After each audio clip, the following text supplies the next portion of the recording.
Salut, c'est Mimi. Ça, c'est toi face à l'orientation scolaire, toi sur Parcoursup en train de remplir tes vœux, toi qui essaye de faire une lettre de motivation, toi qui te demande si t'es pas un peu paumé, toi qui dis que c'est peut-être l'heure de te réorienter, toi qui réfléchis au fait que si ça se trouve c'était plutôt licence de bio qu'il fallait faire et passer à bijouterie. Respire. Tout va bien se passer. Roulement de tambour.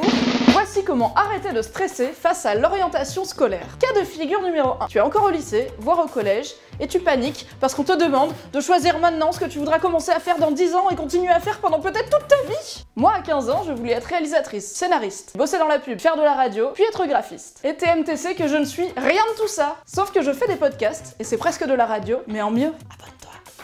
Malgré ce que te disent certains adultes, tu n'es pas en train de décider à quoi ressemblera l'intégralité de ta vie. L'orientation scolaire porte très bien son nom. Il s'agit de donner une orientation à ton futur. Tu sais pas forcément quel métier tu veux faire, ni même quelles études, mais t'as probablement une petite idée de tes forces et de tes envies. Est-ce que t'es plus manuel qu'intellectuel? Est-ce que tu préfères écouter un prof parler pendant des heures ou bosser sur des exemples pratiques? Est-ce que t'aimes bien être autonome ou est-ce que tu préfères être bien encadré? Est-ce que t'es plutôt commentaire de texte, dissertation ou écriture d'invention? Toutes ces questions peuvent t'aider à trouver pas forcément ton métier précis, mais les études et les filières qui te correspondront le mieux. Cas de figure numéro 2, tu sais pas.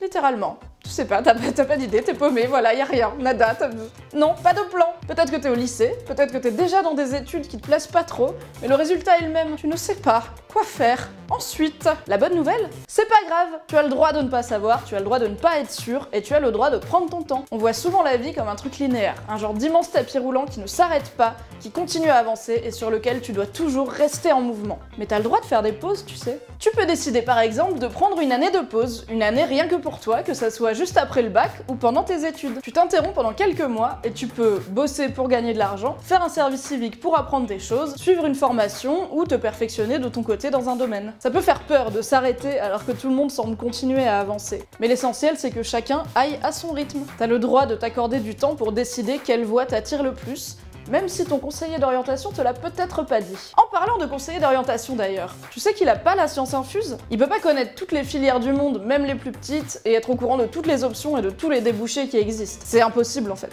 Je te conseille donc d'écumer les journées portes ouvertes et les forums sur internet, genre le forum Mademoiselle qui est très cool, de contacter des gens dont le parcours t'inspire et de demander à tous les adultes qui t'entourent c'est quoi leurs études. Moi en tout cas ça m'a bien servi quand j'étais paumée en terminale et que je n'avais qu'une certitude, la prépa lettres c'était vraiment pas mon truc. Cas de figure numéro 3, t'es déjà étudiant ou étudiante, mais t'as un souci, et le souci c'est que tes études te plaisent pas. Bonne nouvelle, tu n'es pas obligé de passer ta vie à renifler la laine des gens juste parce que à 18 ans tu t'es dit que bon bah dentiste ça t'irait bien. Ah si, prenez un chewing-gum Émile. Et oui, car il existe cette chose formidable qu'on appelle la réorientation. Et dans beaucoup de filières, il existe ce qu'on appelle les années de mise à niveau qui te permettent de rattraper des compétences pour pouvoir t'intégrer dans le domaine. Tu peux avoir l'impression d'avoir perdu du temps si tu te réorientes, mais que nenni! Ah que nenni! Ah que nenni! Ok, t'auras peut-être 1 ou 2 ans de plus que tes nouveaux camarades dans ta nouvelle filière, mais on s'en fout. T'auras appris et expérimenté des choses différentes qui feront ta singularité et ta force. Regarde Clémence par exemple. Clémence a 30 ans, elle est rédac chef et elle porte des pulls avec des requins dessus, alors qu'à la base, elle devait avoir un métier vachement plus chiant. La réorientation, ça a du bon. Un dernier mot, et pas des moindres, pour conclure cette vidéo. Tout va bien se passer. Même si tu rates des concours, même si t'es pas accepté dans la filière de tes rêves, même si t'es paumé, même si les autres ont l'air vachement plus avancés que toi, tout ira bien.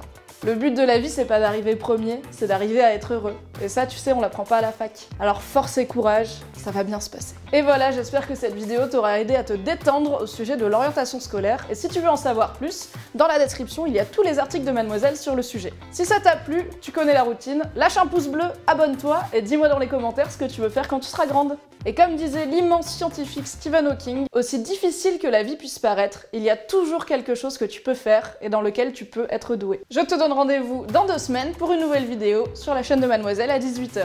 Et si en attendant ma douce voix te manque, abonne-toi à la chaîne de The Boys Club. C'est mon podcast sur la masculinité et comme ça tu ne rateras aucun épisode. Bye bye! Tu as aimé cette vidéo? Bravo, tu as très bon goût. N'hésite pas à la partager sur les réseaux sociaux pour prouver à tous tes proches que tu es plus cultivé qu'eux. De plus, abonne-toi et mets un pouce bleu. Bernard Pivot viendra en personne te féliciter.